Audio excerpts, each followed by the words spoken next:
Como vai, Major? É um prazer estar aqui contigo.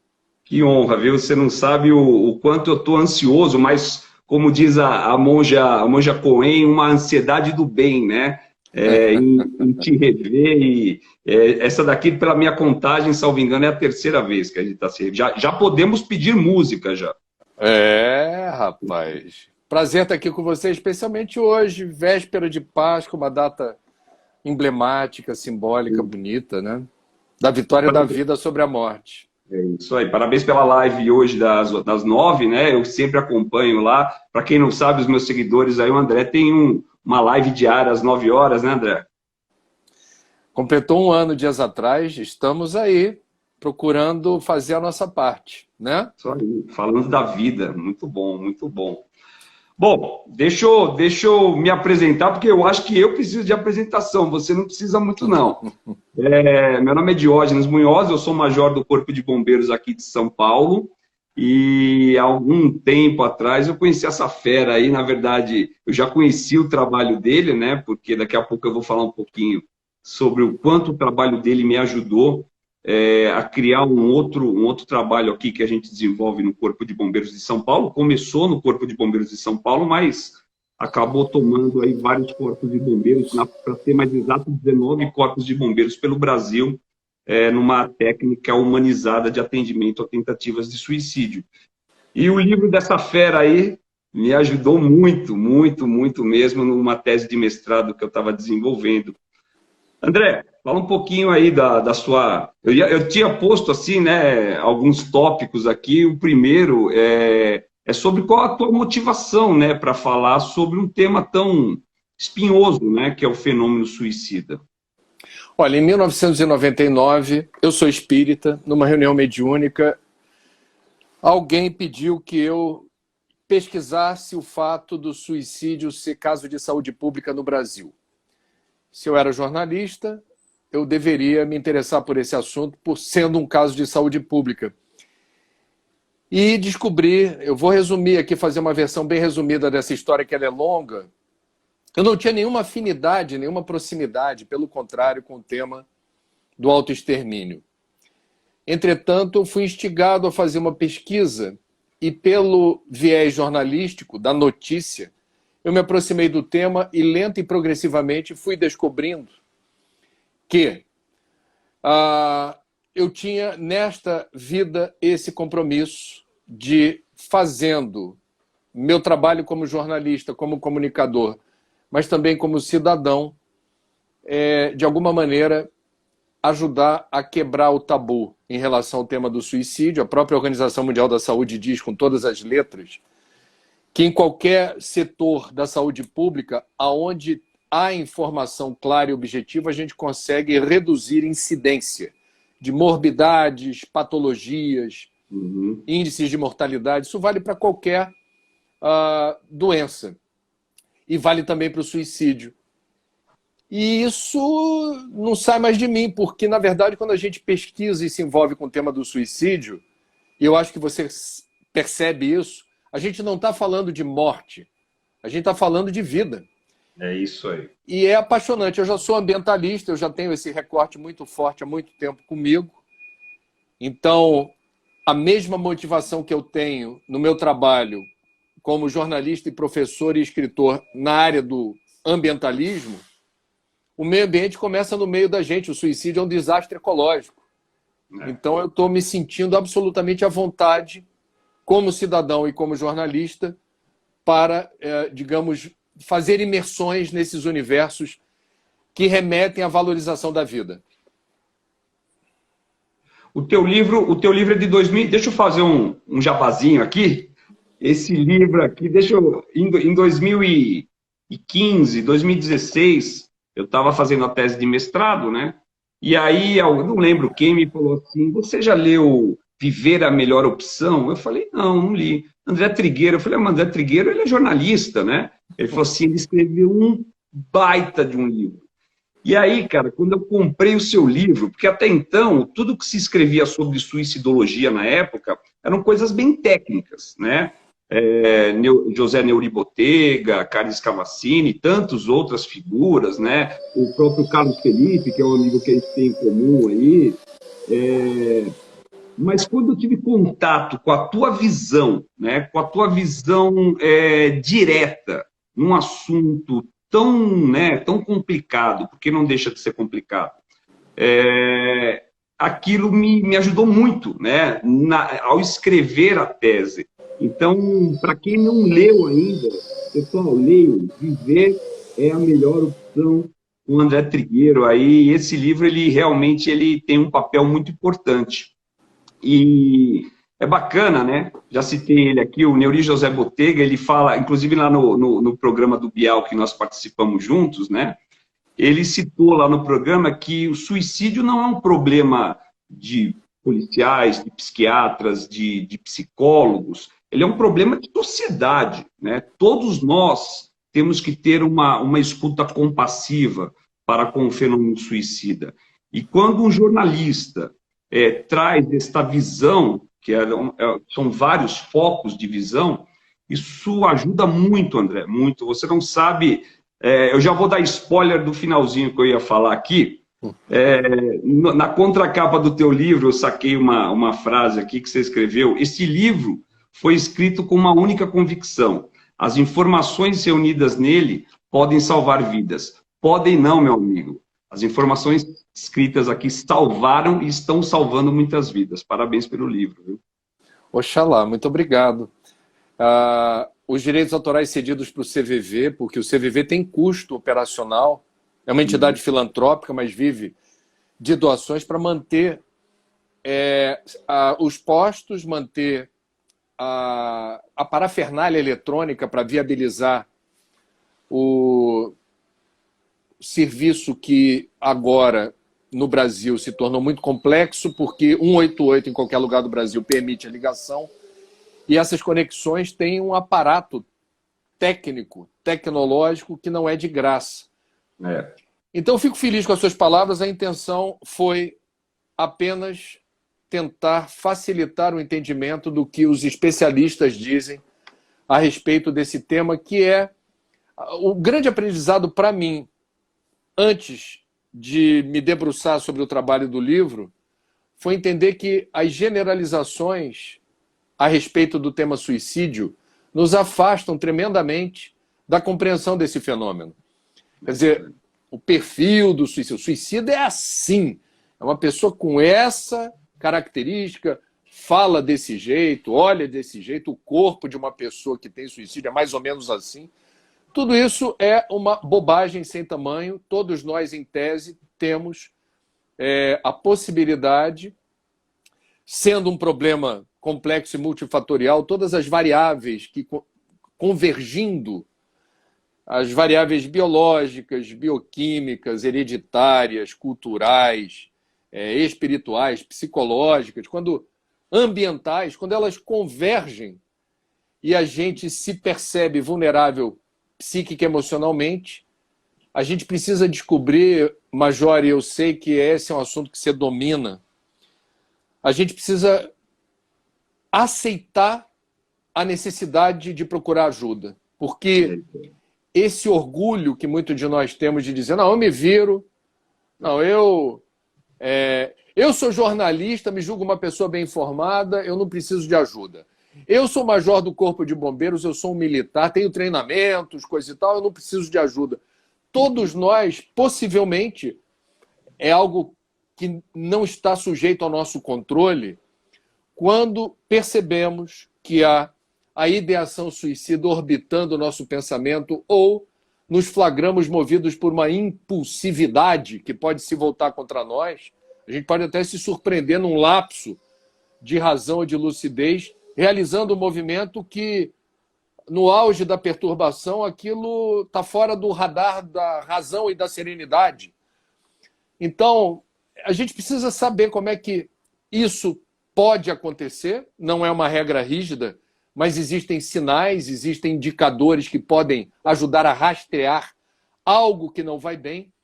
E sim, você disse muito bem, todos nós, informalmente, poderíamos ser considerados agentes de saúde. Quer dizer, todos nós temos um papel importante a desempenhar em favor da saúde mental, de uma forma geral, e da prevenção do suicídio em particular. E é interessante, né? Você citou o CVV e o CVV foi aonde, né? Em 2005 eu participei de uma tentativa de suicídio aqui em São Paulo que ela realmente foi a mola propulsora para todo esse estudo e para toda essa pesquisa que eu comecei a realizar. E quando eu desci da torre de celular, da torre de transmissão de celular, lá em 2005, a gente tinha nos corpos de bombeiros, né, pelo Brasil, nas polícias militares, simplesmente não havia uma técnica propriamente dita para você gerar a dissuasão da ideia da morte, André. Então, era muito difícil pesquisar, lógico que em 2005 já existia muita coisa escrita, né, da psicologia, psiquiatria, sociologia, né? Tínhamos lá Emily Durkheim, já um suicídio, uma obra maravilhosa. Mas na nossa área, policiais militares, polícias no modo geral, né, socorristas, bombeiros, enfermeiros, médicos, né, que labutam na área da urgência e emergência, pouco se tinha. E o CVV, o Centro de Valorização da Vida, foi a primeira casa, né? Na verdade, a segunda. O Corpo de Bombeiros sempre vai ser a primeira. Mas foi a segunda casa que me abriu as portas, né? Para que eu fizesse alguns cursos e me tornasse voluntário lá. E é uma instituição que eu tenho um carinho desde, salvo engano, aqui no Brasil, desde 62, alguma coisa assim, Isso. aqui em São Paulo, né? E foi uma coisa que hoje, né, com o telefone unificado 188, atende mais do que nunca, nessas épocas que nós estamos, pessoas que simplesmente querem ser ouvidas, né? E isso é bacana, isso é legal, essa empatia, né? Embora, se me permite, eu acho que o Ministério da Saúde está em dívida, entre outras questões, na área da saúde mental. Existe um departamento de saúde mental do Ministério da Saúde que está estranhamente em silêncio, quando penso que deveríamos ter hoje um aparato em caráter emergencial que deveria ser montado para socorrer muitas pessoas que estão em situação de vulnerabilidade. Quer dizer, nós já temos esses centros de atenção psicossociais espalhados pelo Brasil, ok. Nós temos muitos psiquiatras e psicólogos que se reúnem para oferecer teleatendimento gratuito. Pouca gente sabe disso, isso é importante. Tem o CVV. Agora, é estranho que o Ministério da Saúde não organize uma nova rotina, e fica aqui a sugestão, para, em caráter emergencial, disponibilizar, não apenas através do site, mas até por telefone, um serviço de acolhimento e de orientação.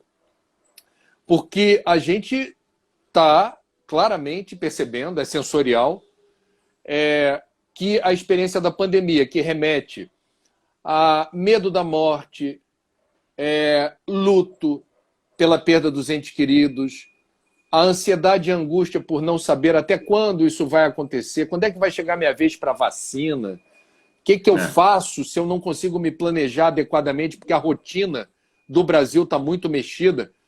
É natural que as pessoas estejam aflitas e a meu ver, compulsório que o Ministério da Saúde se posicione. Eu sinceramente, não entendo, Major. Quer dizer, como... E se o Ministério da Saúde, em nível nacional, estranhamente está em silêncio, seria interessante que as secretarias estaduais e municipais, cada cidade e cada estado com a sua realidade até orçamentária, ou com a sua sensibilidade para enfrentar essa situação, mas penso que a gente precisa falar mais sobre a parte que cabe ao Estado brasileiro, ao poder público, na assistência, no acolhimento, nas campanhas, oferecendo rotas terapêuticas ou de acolhimento das pessoas. O Brasil é o epicentro da pandemia, mas na área da saúde mental parece que está tudo bem. Parece que a gente não tem por que mobilizar recursos federais, em primeiro plano, e um ou outro estado, um ou outro município que tenha a condição de ofertar algo do gênero, que não se omita.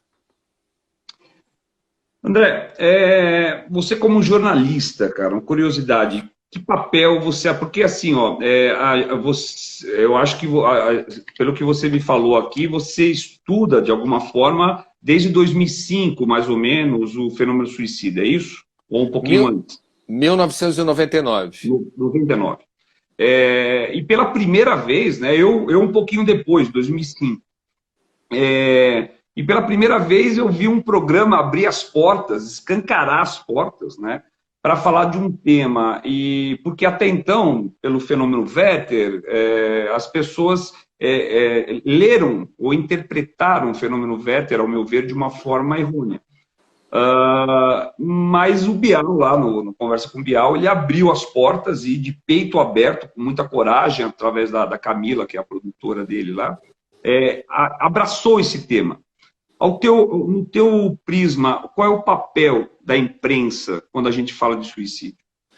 Olha, a Organização Mundial da Saúde, que eu saiba, desde 2000, quando divulgou o primeiro manual dirigido a profissionais da mídia sobre suicídio, deixou muito claro o seguinte: é nosso papel falar sobre suicídio de uma forma responsável, não gerando gatilhos, ou seja, não descuidando dos conteúdos que se quer divulgar.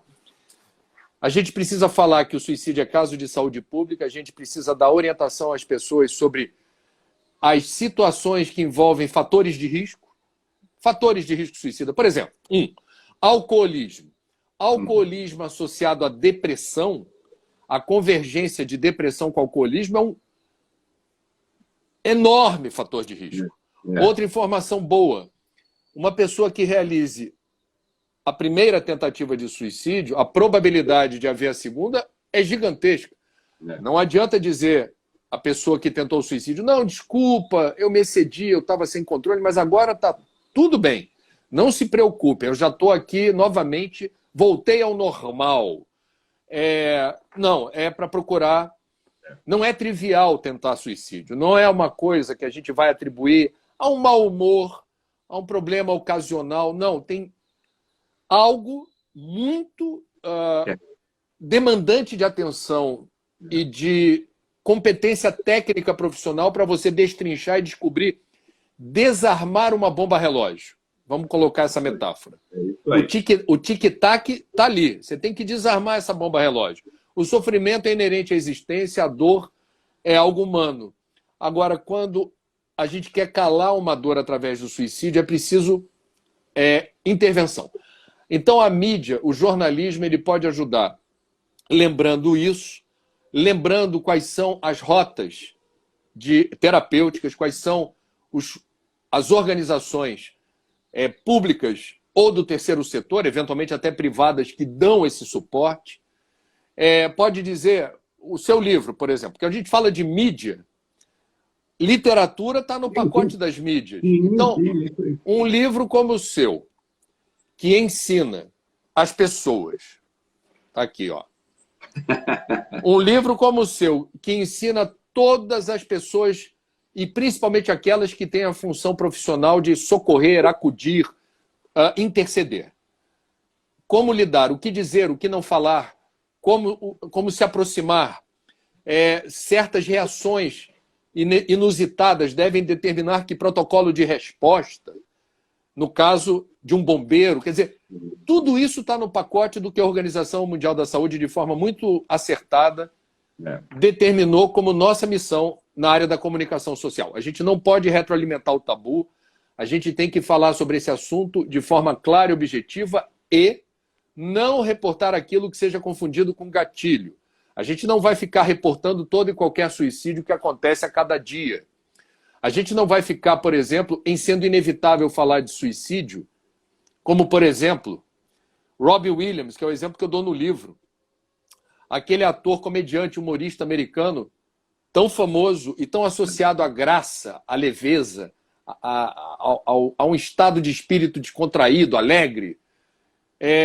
Quando se matou, o mundo ficou muito chocado porque não esperava, especialmente do Robin Williams, que ele tivesse isso. Aí a família disse, ele tinha 2 patologias mentais graves associadas estava em certa medida assistido, mas era um pouco rebelde na maneira como recebia esse atendimento.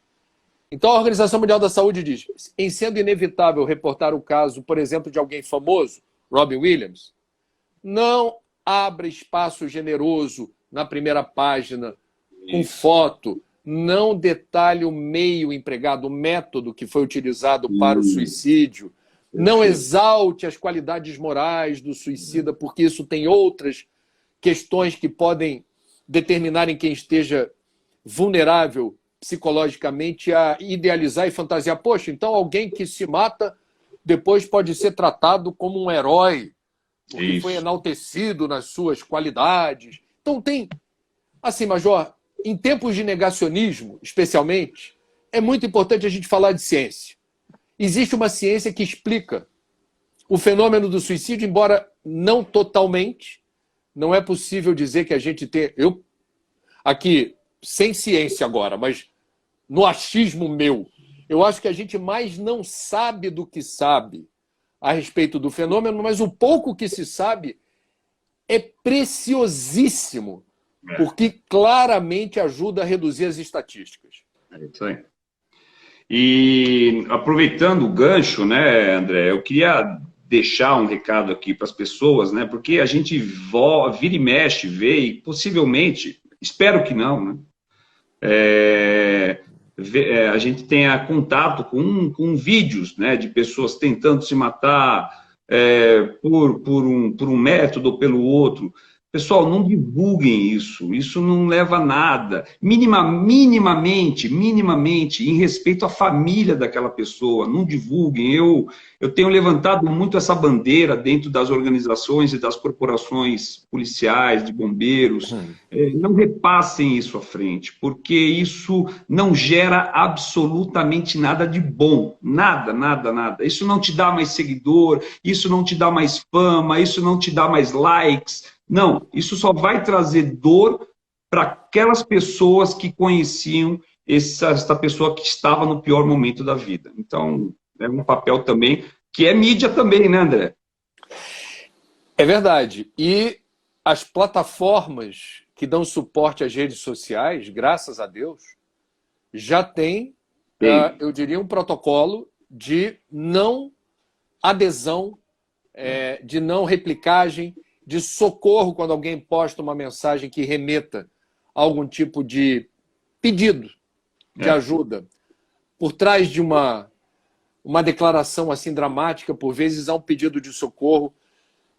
Então a gente está aprendendo a usar essas ferramentas para o bem. Agora você lembrou de forma muito pertinente o malefício que muita gente, talvez de forma inocente, deixa eu colocar na cota da inocência aqui, acha que não há mal algum em replicar imagens, fotos, vídeos de pessoas claramente em desequilíbrio, ou pessoas que falam de suicídio. Aliás, é crime tipificado no Código Penal a apologia do suicídio.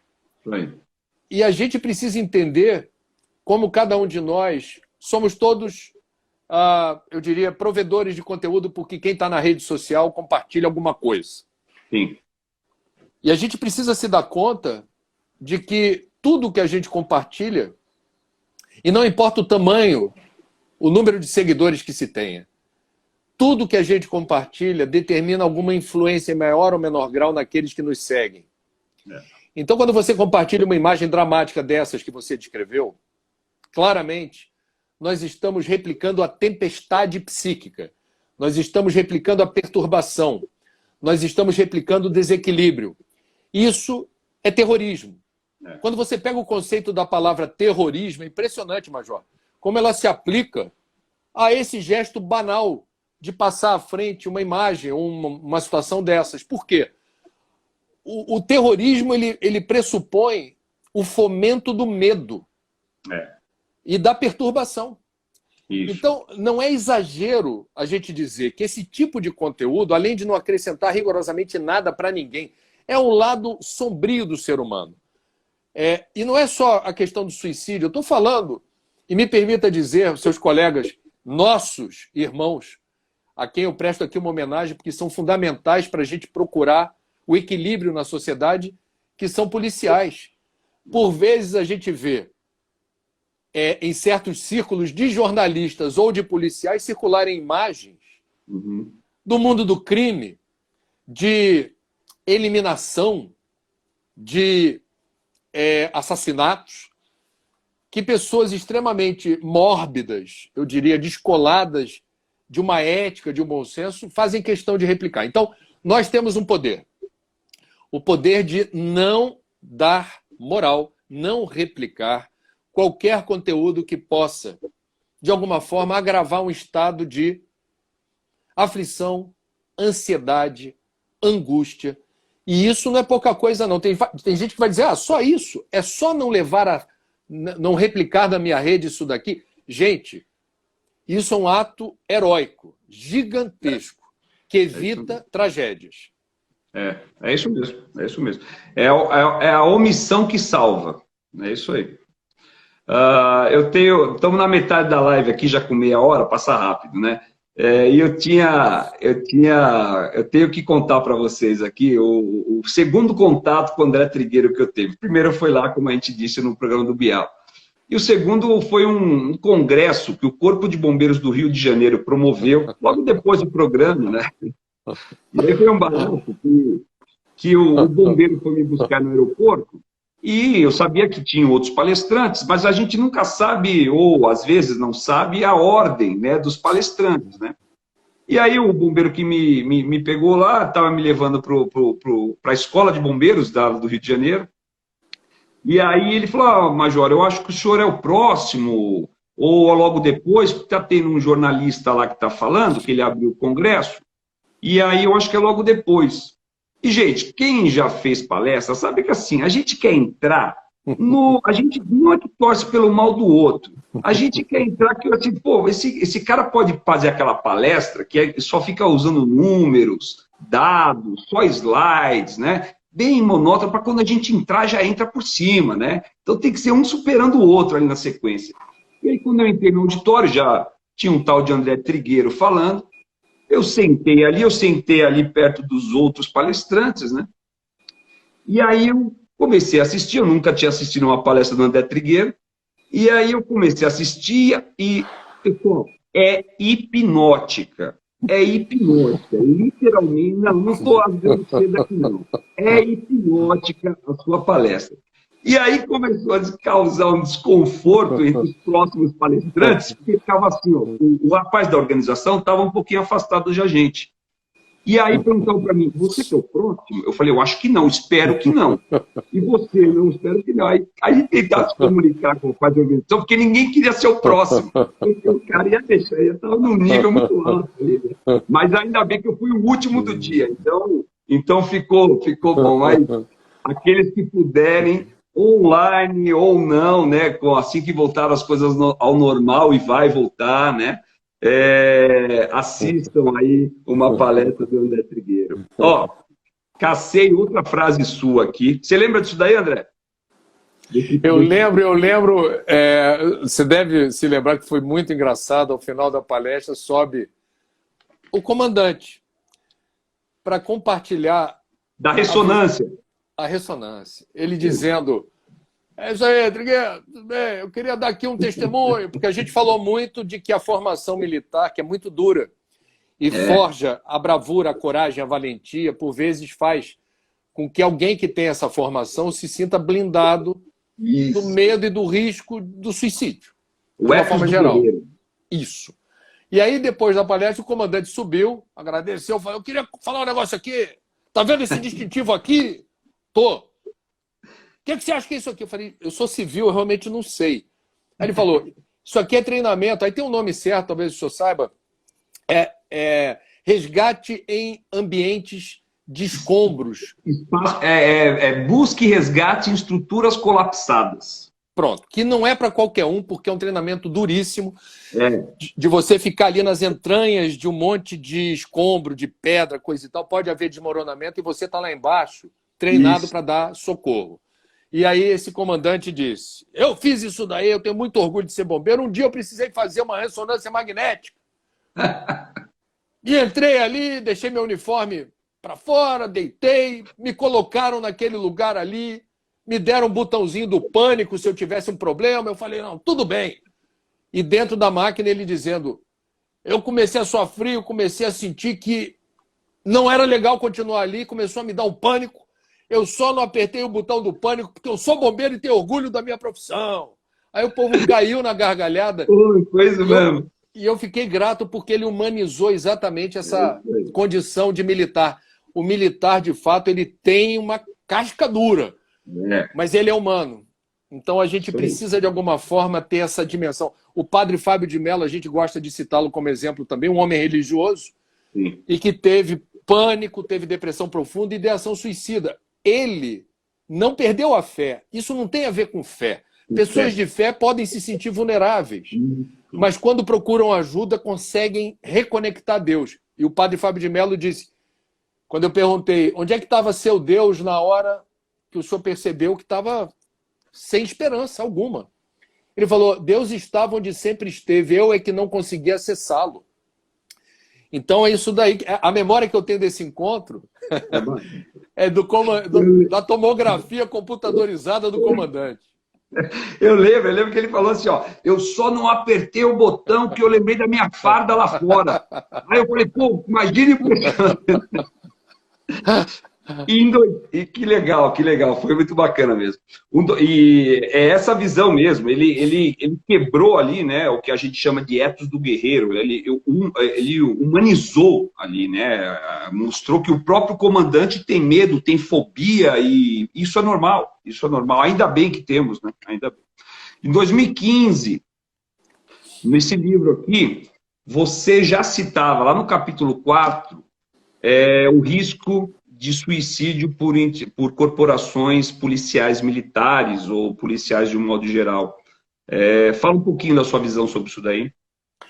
Ciência, estudo da Organização Mundial da Saúde que eu só repliquei. São vários estudos que eu sei que você conhece, Major, e obrigado pela pergunta, que mostram como um componente importante para óbitos por suicídio é a facilidade de acesso ao meio. Por exemplo, médicos e farmacêuticos. São categorias profissionais onde os indicadores de suicídio são acima da média. Entre outras razões, pela facilidade de acesso a drogas que, manipuladas com destreza por quem estudou o assunto, no momento de estresse profundo, essa fragilidade, essa vulnerabilidade psíquica e emocional, um profissional de saúde, um estudante de medicina, a gente teve há relativamente pouco tempo na USP, episódios recorrentes de suicídio no campus, estudantes da farmacologia, manipulando o remédio. Em relação à corporação militar, existem estudos mostrando que a arma é uma ferramenta profissional. E ela tem utilidade e serventia, e a gente precisa ter as corporações militares dentro dos protocolos devidos e com treinamento, armadas. O problema é que, quando ocorre uma situação em que a ideação suicida aparece, se eu tenho facilidade de acessar uma arma de fogo, está na minha casa, está na gaveta da sala. Isso, em certa medida, é um indutor. Alguém vai dizer, André, mas isso não faz sentido por quê? Porque se não tem a arma por perto, haverá de escolher outro método. É isso aí. E aí é uma pesquisa que a gente publicou no livro, interessantíssima, em Londres. Muitas pessoas já têm há algum tempo, mas foi no agora, final do século XX. Muitas pessoas cometendo suicídio pela inalação de gás. E aí alguém teve a ideia de sugerir à Prefeitura de Londres que, sem prejuízo da combustão do gás, adicionasse uma substância extremamente fedorenta. Uma substância cujo odor causaria tamanha aversão que quem tentasse não ia conseguir, porque é insuportável o odor. Adicionaram essa substância, reduziu-se drasticamente os índices de suicídio por esse método. E não houve, Major, isso é interessantíssimo, não houve a transferência do mesmo volume, no mesmo percentual de pessoas que tentavam, usualmente, óbito pela inalação de gás para outro meio. É isso aí. Então, veja, é curiosíssimo. É algo que eu digo que pertence a esse território que a gente ainda está aprendendo a mapear. Não é verdade que uma pessoa que, eventualmente, não tendo arma de fogo à mão, possa imediatamente recorrer a outro método. A ciência não diz isso. Você sabe que até uma das coisas que a gente fala, né? A impulsividade é uma das características do ato suicida, né? E quando você, de alguma forma, já está, lógico, né, com ideações suicidas, o fato de você pôr a arma num canto da casa e a munição no outro canto da casa, este caminho faz com que fale, peraí, caramba, o que eu estou fazendo? André, a gente fez um trabalho aqui no metrô de São Paulo, na verdade a gente já está fazendo esse trabalho, o metrô de São Paulo tem um trabalho inédito nessa área, com uma parceria aqui do Corpo de Bombeiros de São Paulo. Eu assisti 237 vídeos de suicídio nas linhas do metrô de São Paulo. Lógico que isso foi um passar de 2 anos, né? E aí, com apoio aqui hoje do subcomandante do Corpo de Bombeiros, Coronel Pavão, a gente fez características, intersecções das características das pessoas que se matavam nas estações, nas linhas do metrô.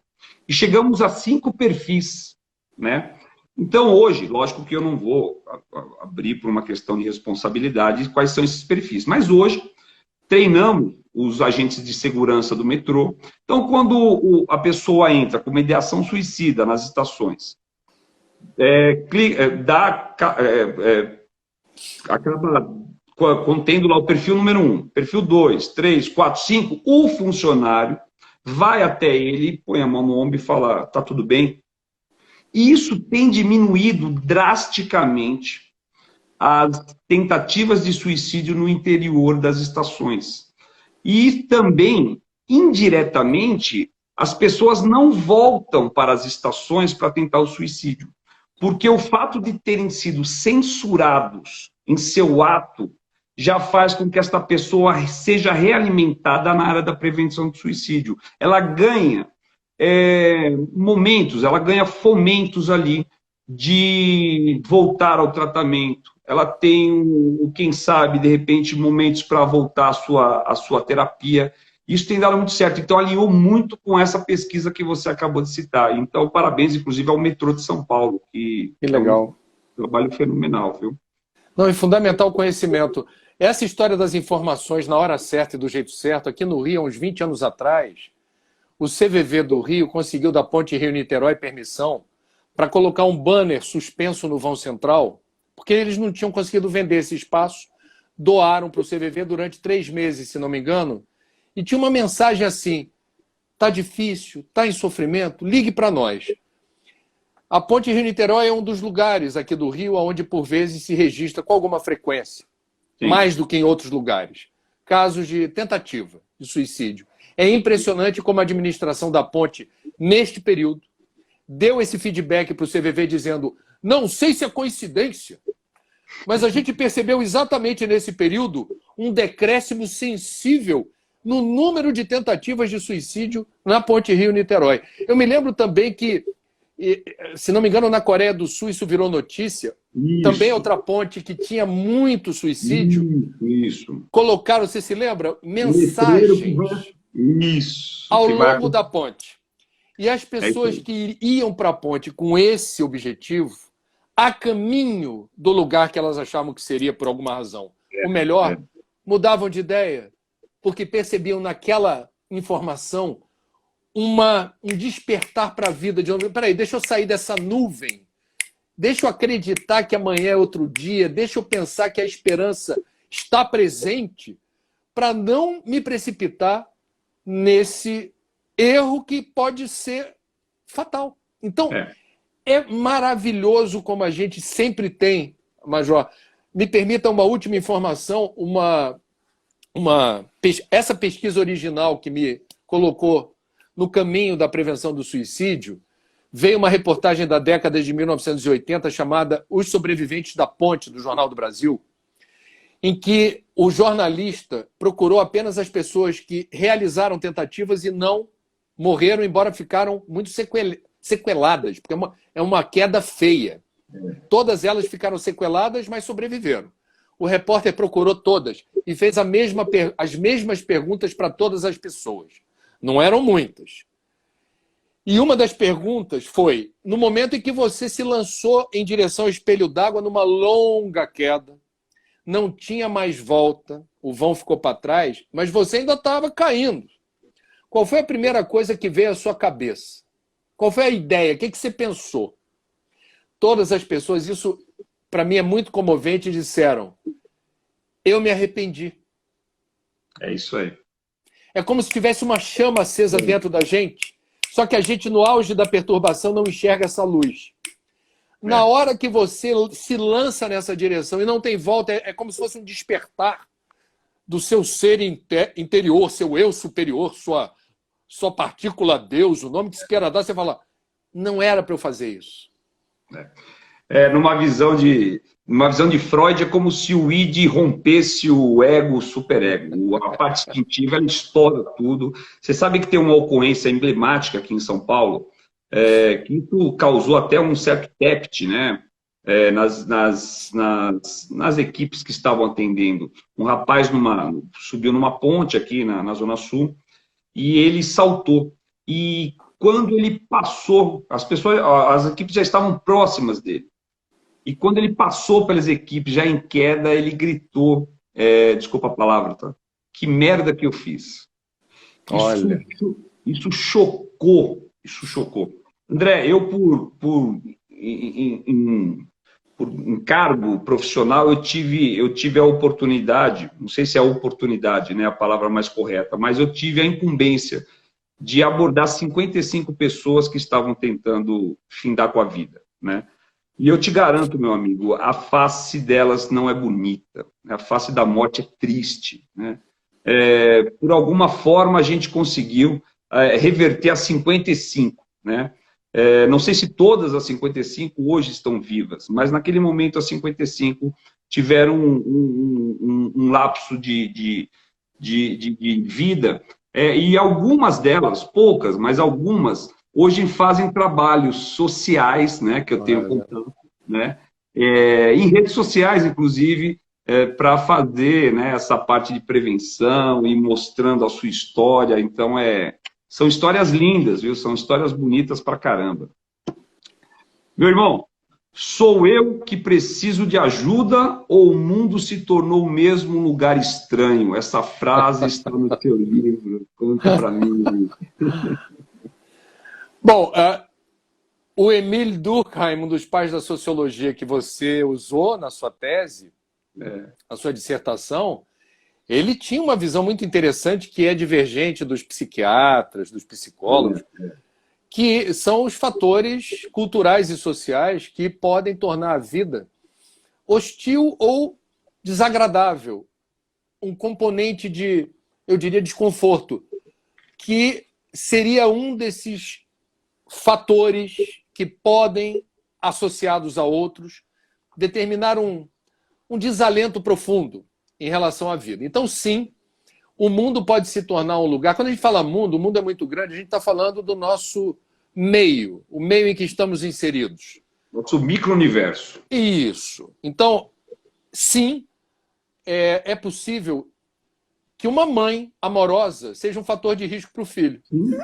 Já que você citou Freud. Já que você citou Freud. Por quê? Porque uma mãe super protetora e que não reconhece a necessidade de, no processo de educação, garantir a autonomia de voo do filho, ser uma facilitadora. Não é desapreço e desamor. É tanto amor que você diz assim, eu quero o melhor para você e você tem que ter a tua vida. Então, uma mãe super protetora, ela pode, por caminhos tortos, agravar uma, eu diria, aflição, uma ansiedade, uma angústia existencial de quem não consegue se libertar desse jugo. Eu estou dando um exemplo possível.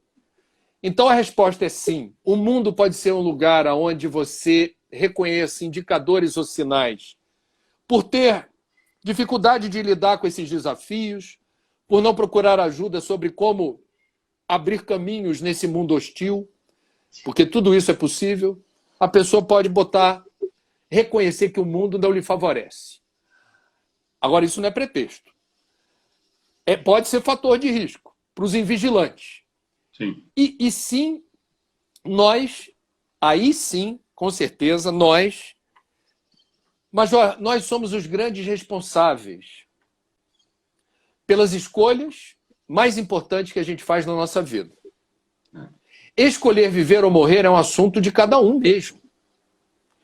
É um momento de muita solidão e é um momento que a gente precisa entender qual é o alcance e a repercussão de uma decisão dessas.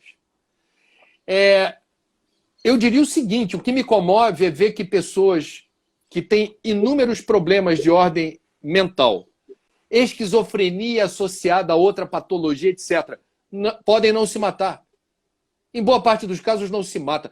Então a gente às vezes se escora numa patologia para dizer assim, eu tenho depressão. E a depressão, portanto, me coloca como um potencial suicídio. Isso é fake news. A maioria absoluta das pessoas com depressão, eu estou falando de mais de 96 ou 97% das pessoas com depressão, sequer realizam uma tentativa. É isso aí. Então a gente tem que ter esse cuidado de reconhecer viver implica em entender que a dor e o sofrimento fazem parte. Não cair na esparrela da utopia da felicidade absoluta. Eu quero ser feliz a qualquer preço. A minha meta é ser feliz. Isso você não vê acontecer por aí. Desculpa, se você viu no filme, se você viu na novela, se você quando abre aquelas revistas de famosos, vendo a pessoa sempre sorrindo, mostrando sua nova casa, mansão, seu novo closet, e você acha legal isso daí, tudo bem.